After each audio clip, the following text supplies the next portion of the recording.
Assalamualaikum warahmatullahi wabarakatuh. Alhamdulillah wa syukru ala ni'amillah. Assalatu wassalamu ala rasulillah Sayyidina Muhammad ibn Abdullah wa ala alihi wa ashabihi wa man walah. Amma ba'du.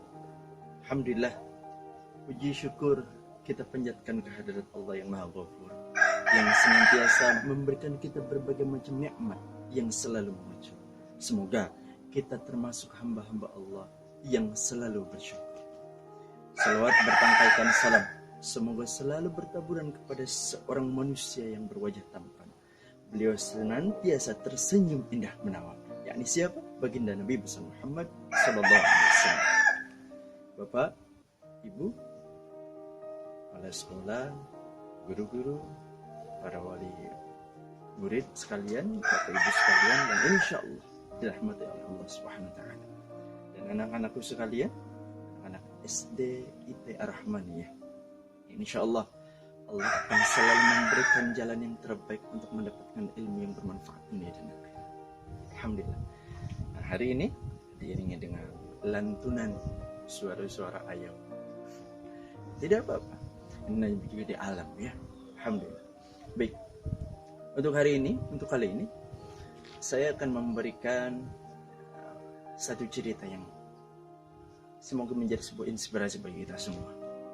Itu satu peristiwa yang singkat tapi memberikan makna yang mendalam, hikmah yang mendalam.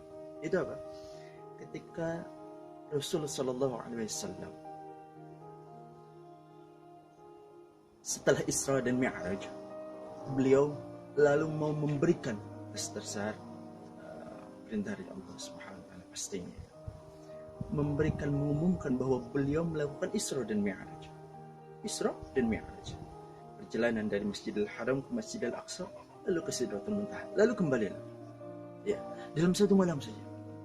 Satu malam. Lalu ketika tatkala beliau ini ada di dalam sebuah kitab, nah kitab Nurul Yakin.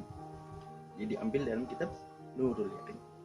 Di sini Rasulullah Shallallahu Alaihi Wasallam malamnya itu sudah melakukan Isra dan Mi'raj.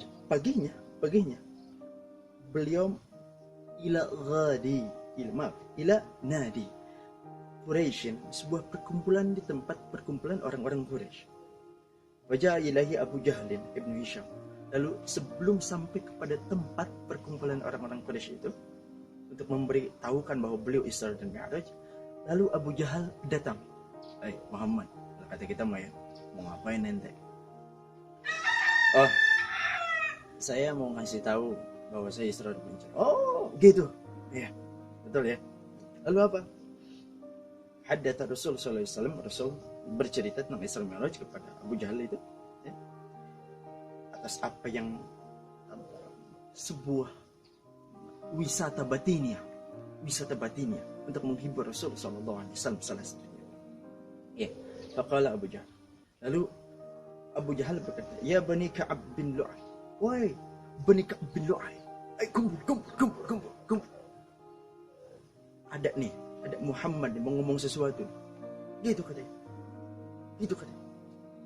Lalu akhbarahum Rasul al-khabar. Rasul pun bercerita tentang Isra Mi'raj di hadapan orang-orang Quraisy tersebut. Itu Bani Ka'ab bin Lu'ay. Bercerita.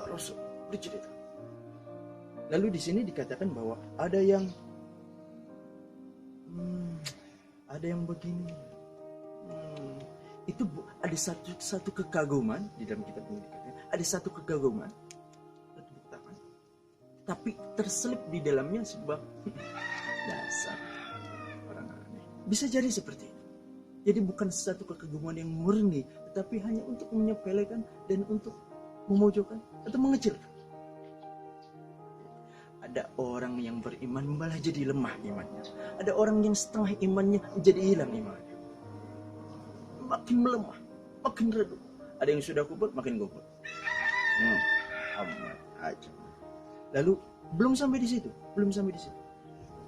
Lalu ternyata Abu Jahal, orang-orangnya, kalau dalam kitab ini ada orang tertentu, tapi ada juga yang bercerita bahwa Abu Jahal mencari seseorang yang menjadi kunci dari semuanya. Siapa? Sayyidina Abu Bakar.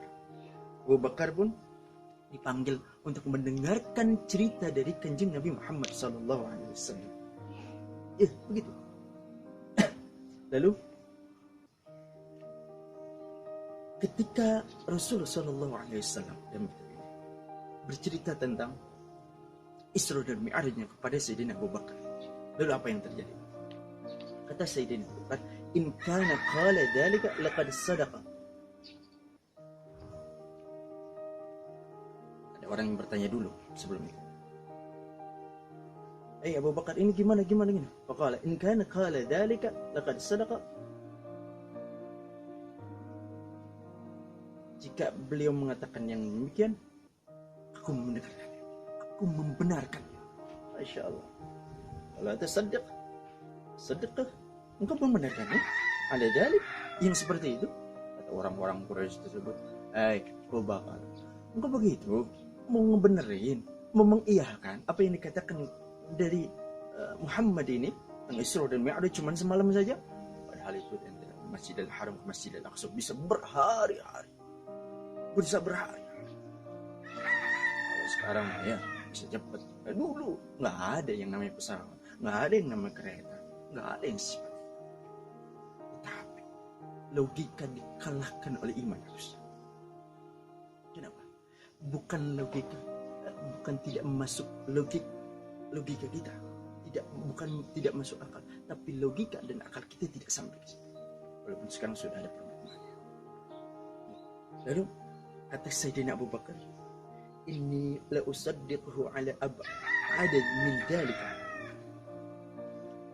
Sesungguhnya aku membenarkan, kalaupun itu lebih dari itu, membenarkannya. Masya Allah. Jadi ketika ada sesuatu yang diceritakan oleh kanjeng Nabi Muhammad SAW,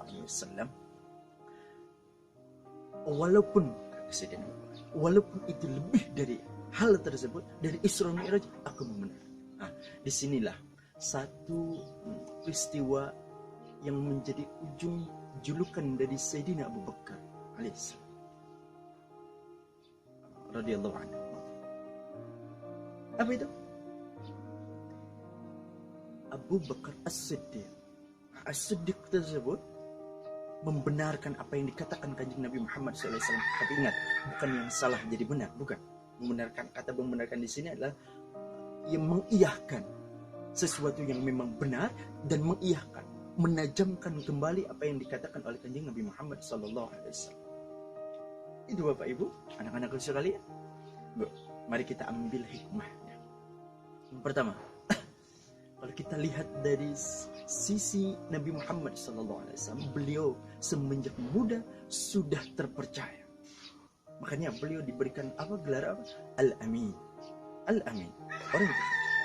Masya Allah, dari muda saja, belum jadi nabi, belum jadi rasul, sudah dipercaya oleh orang-orang tersebut waktu muda. Makanya ketika Sayyidina Abu Bakar mengenal Nabi Muhammad SAW, orang-orang Quraisy sudah mengenal dari memang sudah mudanya, sudah terkenal dengan keterpercayaannya, al-aminnya, dengan kebaikannya, dengan kebagusannya, dan sebagainya. Maka Sayyidina Abu Bakar makin menancapkan kembali al-amin tersebut di dalam dirinya. Nabi Muhammad itu benar. Makanya beliau diberikan julukan As-Siddiq, membenarkan apa yang dikatakan oleh Nabi Muhammad SAW. Ingat sekali lagi, bukan salah jadi benar. Yang diambil hikmahnya apa? Ketika seseorang sudah terkenal dengan kebaikannya dan kepercayaannya, maka ia akan menjadi orang yang terpercaya di hadapan banyak orang. Maka semoga kita menjadi orang-orang yang benar dalam ucapan kita. Anak-anakku sekalian,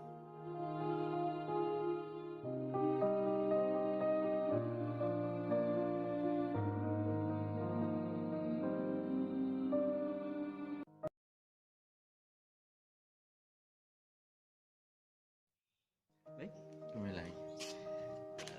Saya akan mengungkapkan beberapa hikmah di dalamnya. Yang pertama, tanamkanlah kejujuran wahai para siswa-siswi anak-anakku sekalian. Tanamkan kejujuran dalam diri kalian. Ya, jadi sehingga kita bisa mengikuti kanjeng Nabi Muhammad SAW yang memang sudah terukur kejujurannya dengan baik pada saat masih muda. Dia menjelang dewasanya masih menjadi orang yang sudah terpercaya. Betul. Jadi diri kalian jadilah orang-orang yang jujur seperti kanjeng Nabi Muhammad SAW. waktu masih SD sudah jujur, jadi pada saat dewasa pun sudah jujur. Baik, ya, pada saat sholat Allahu Akbar, pada saat wudhu ya berwudhu, sholat ya sholat. Ya, jangan sampai berangkat dari rumah menuju ke masjid tapi tidak ke masjid, itu namanya tidak jujur. Ya, insyaallah semuanya anak-anakku sekalian adalah orang-orang yang jujur, dan semoga pada saat dewasa menjadi orang-orang yang terpuji. Yang kedua, kalau kita lihat dari segi pertemanan, Sayyidina Abu Bakar dan Nabi Muhammad diawali dengan kejujuran dan kebaikan, maka diakhiri juga dengan kebaikan dan kejujuran. Maksudnya apa? Maksudnya persahabatan yang diawali dengan kebaikan, maka insya Allah ujungnya baik. Terima kasih. Assalamualaikum warahmatullahi wabarakatuh.